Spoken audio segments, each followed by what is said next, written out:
Welcome back to the Profits of IT. I'm Jim Punzenberger, your host, the creator of the Managed Prospecting System and author of $0 Advertising Strategies. If you found yourself stuck with the wrong hire, struggling to build a strong team, or relying on that one person to save the day, you're not alone. Today's guest is going to blow all that up and a lot more about hiring in the tech world.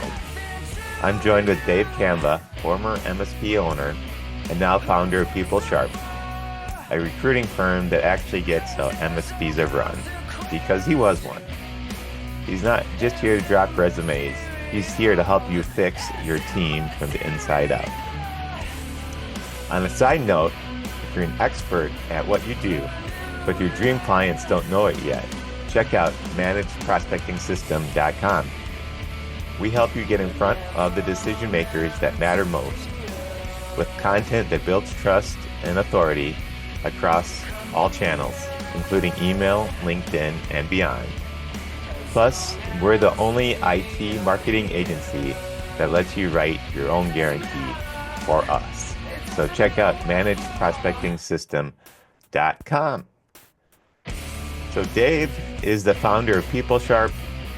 Dave, why don't you take a quick minute to introduce yourself and tell us a quick bit about yourself and your background. My name's Dave Cava. I ran an MSP called Proactive Technologies in New York City from 2007 to 2019. When we exited, had a terrific exit. And a couple of years later, I was trying to figure out what I could do that would keep me in this space and kind of give back to it. What were we better at than most of the other people we knew? And that's when the hiring and recruiting thing occurred to me. We felt like we figured some things out that maybe a lot of other people hadn't. And it would be a good way to make a living while helping to build a lot of wealth for a lot of other people. Cool. And I guess something interesting about yourself, I heard that you have a few vinyl records. That is actually my COVID side hustle. The During COVID, I bought 10,000 records and started grading them and listing them online, and that's what I do for fun at night these days. But that was kept me from going nuts while we were all locked up. So Well, it sounds like with 10,000 records, when you go in, you go all in. yeah, I do.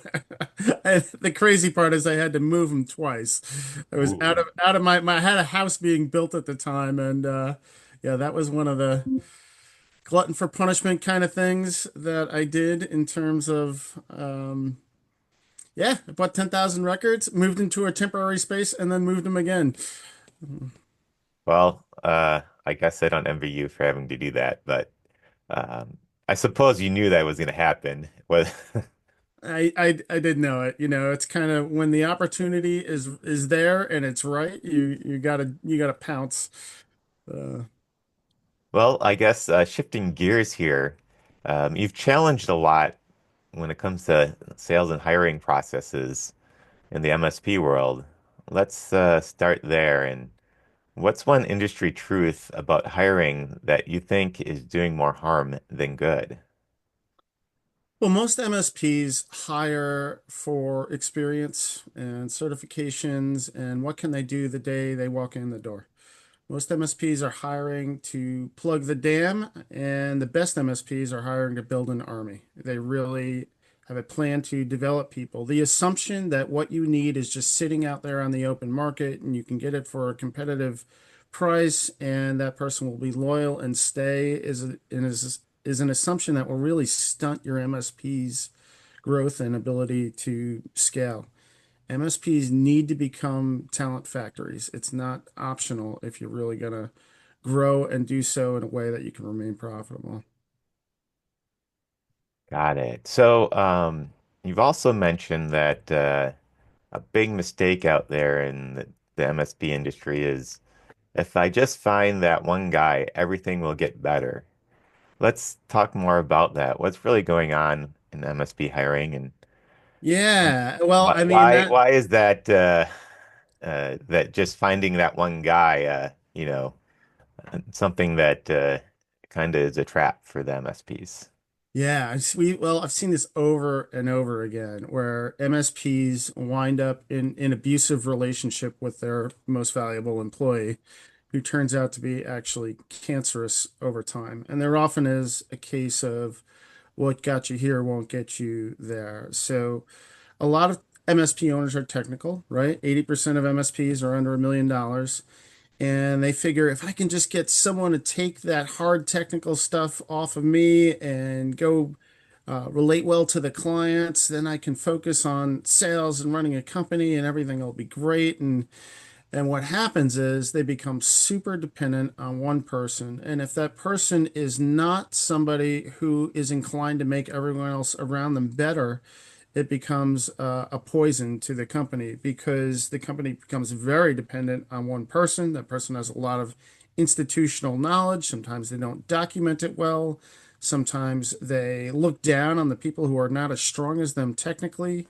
And a lot of times they're looking for a superhero inside their organization.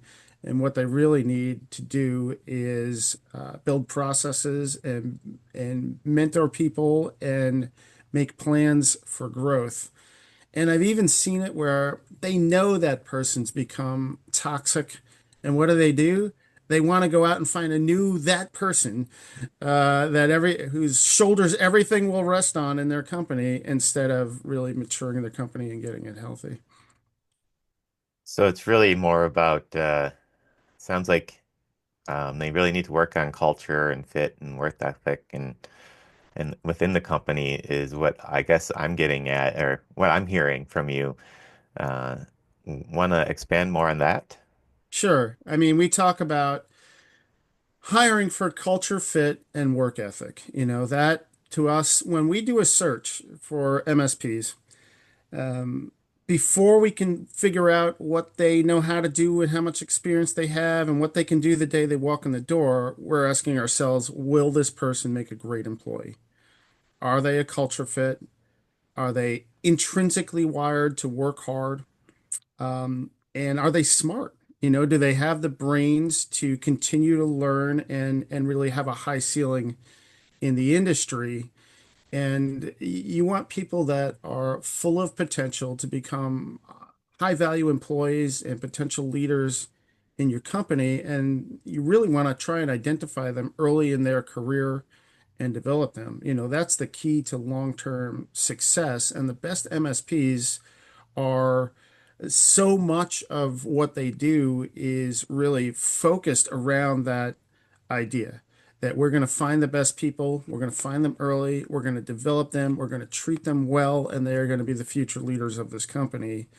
Versus most MSPs kind of run like chickens with their heads cut off, and then they go, we need help. How can I plug somebody in here yesterday?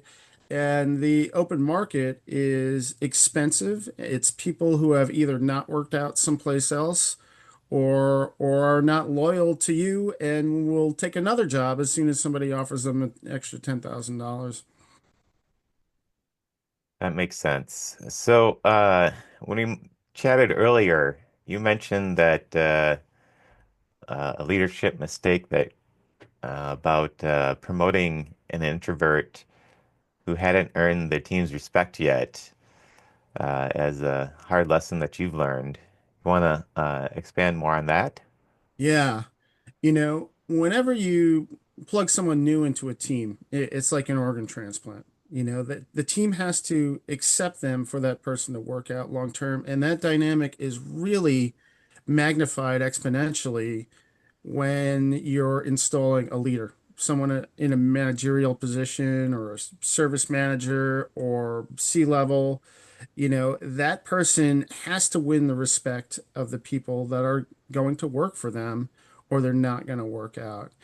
And I really downplayed that at one point. I kind of knew it and relearned it and had it cemented the hard way when I took somebody who knew how the MSP business ran and really knew what needed to be done in the section of the company better than anyone else. You know, on paper, they were extremely well qualified for the position, but they weren't well liked.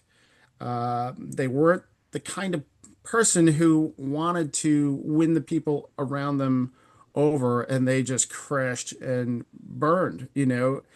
If everybody's going, they don't belong in that position, I'm not going to listen to them. It doesn't matter how much they know if no one's going to listen.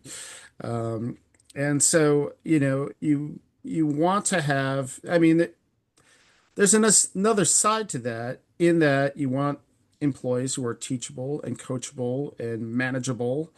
Um, but they do have to respect the person they work for.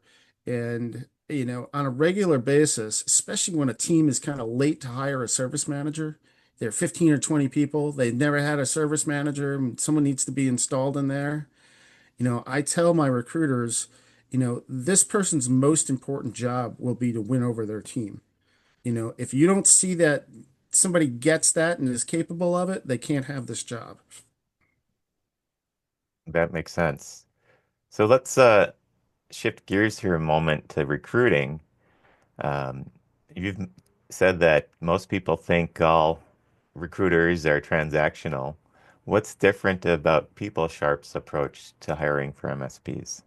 Well, we really haven't had the guts to post it prominently on our website, but one of our mottos is hate recruiters, we do too.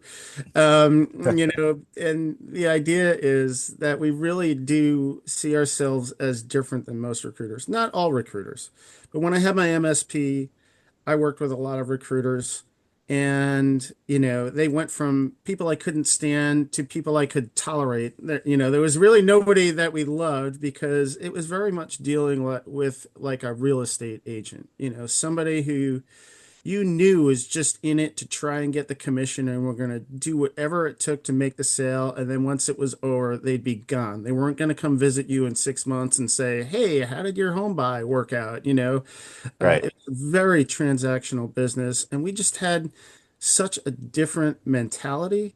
I tell people that I want to make money doing what I'm doing, but I want to make it doing this, because I'd be doing this kind of thing for free if I wasn't getting paid for it. I really get off on helping entrepreneurs. I see it as a tremendous privilege to help people build wealth and create freedom in their lives. And we really and truly are interested in the long-term success of our clients. And to that end, we're kind of asking for more of a commitment than most recruiters would. And we know that that will create kind of a barrier to sales, and we're okay with that, because we really don't want people that are just looking to do a transaction and run away. We want people that say, "Hey, you've got some wisdom. You've done this before. You're very competitive in the way you do things. I think maybe we could use your help, and we'll let our reputation speak for itself. We'll wait for the referrals, and we'll get clients who love us and say good things about us." We have a very different attitude, in that I think we love the business and most of the people in the businesses that we work with. So. Cool. So if somebody, if a listener would like to get in touch with you, uh, would like to learn more about yourself or PeopleSharp, what would be a great way to get in touch with you? I'm an easy guy to find on LinkedIn. It's Dave Cava, Cava. You can also hit me on email. It's dave@peoplesharp.com. Yeah, get in touch. And I tell people one of our core values is help first, profit later. I just love to hear about people's business, figure out what they're up to, see if I might be able to help them, and then I'll worry about later if they can help me. I like that. Help first, profit later. That's a great way to, I guess it's a motto, but it's actually a way you do business. Well, I don't know if you've ever read The Go-Giver, but it is a go-giver mentality, and it is incredibly freeing when you just go, as long as it doesn't, hamper me incredibly in my life. I'm going to help whoever I can, and in some cases it'll come back to me, and in some cases it won't, and I'm not going to worry about which case is which, because it'll all work out. So. Well, Dave, I guess If you're looking to get in touch with Dave, look him up on LinkedIn. Dave and Cava, C-A-V-A. Thank you, Dave, for sharing today. It's been wonderful having you on. Any final thoughts? No, I'm good. Go kill it today. Let's go out and kill it and make some put some profits on the table. Yeah. That's it for this episode of Profits of IT. I am Jim Punzenberger, reminding you that success is just one great teammate away, and if you're ready to get your voice in front of more decision makers, visit manageprospectingsystem.com. Until next time, keep building something you believe in.